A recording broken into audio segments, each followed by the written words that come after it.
নিরপেক্ষ তদন্তের মাধ্যমে বেরিয়ে আসুক জাহাঙ্গীরের হত্যাকাণ্ডের পিছনে কারা। গত 15 বছর হাসিনা স্বৈরাচারী সরকার এবং এলাকার সেই ফ্যাসিস্ট আব্দুল হামিদ শক্তির বিরুদ্ধে সে টোটাল ফাইট করে গিয়েছে, একদিনের জন্য মাথা নত করে নাই। সেই জাহাঙ্গীর, যে জাহাঙ্গীর অনেকেই চলে গিয়েছিল, কিন্তু মিঠামইন সদরে থেকেও সে মাথা উঁচু করে শহীদ জিয়ার রাজনীতি, তারিক জিয়ার নেতৃত্ব, খালেদা জিয়ার নেতৃত্বকে মেনে রাজনীতি করেছে।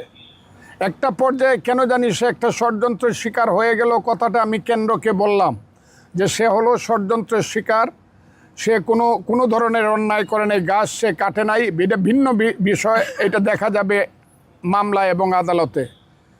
কিন্তু আজকে আমি বলছি, সেই জাহাঙ্গীর সর্বক্ষণ মৃত্যুর পূর্ব মুহূর্ত পর্যন্ত দলের কাজ করত, আমার সঙ্গে কাজ করত।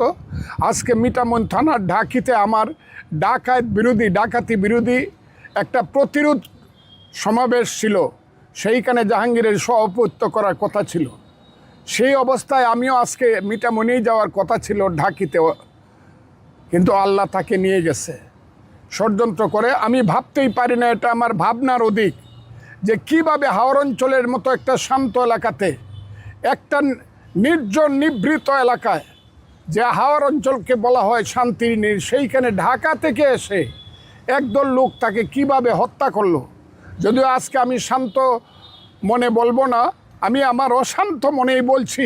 আমি একটা ব্যাপারে পুলিশকে ধন্যবাদ দিব, এইদেরকে ধরতে তারা সমর্থ হয়েছে। এখন তাদের পুলিশ এবং আসামি বা অপরাধীদের বক্তব্য এবং তাদের কর্মকাণ্ড এবং তাদের ইনভেস্টিগেশনের মাধ্যমে বোঝা যাবে কারা হত্যা করেছে, কারা হত্যার পিছনে ছিল, কারা হত্যাকাণ্ডে মদত দিয়েছে।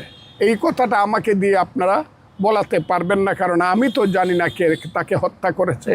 আমি বলবো নিরপেক্ষ তদন্ত হোক, নিরপেক্ষ তদন্তের মাধ্যমে বেরিয়ে আসুক জাহাঙ্গীরের হত্যাকাণ্ডের পিছনে কারা।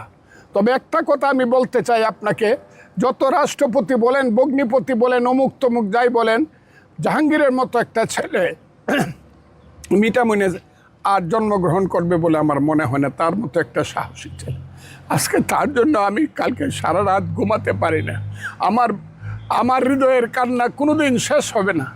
তারপরে আমি বলতে চাই দেশের মানুষের কাছে, আমার দলের কাছে আমি বলতে চাই, আপনারা জিনিসটা ভালো করে লক্ষ্য করুক, যাতে জাহাঙ্গীরের এই নির্মম এবং নিষ্ঠুর এবং এই চক্রান্তমূলক এবং ষড়যন্ত্রমূলক হত্যাকাণ্ডের বিচার হয়।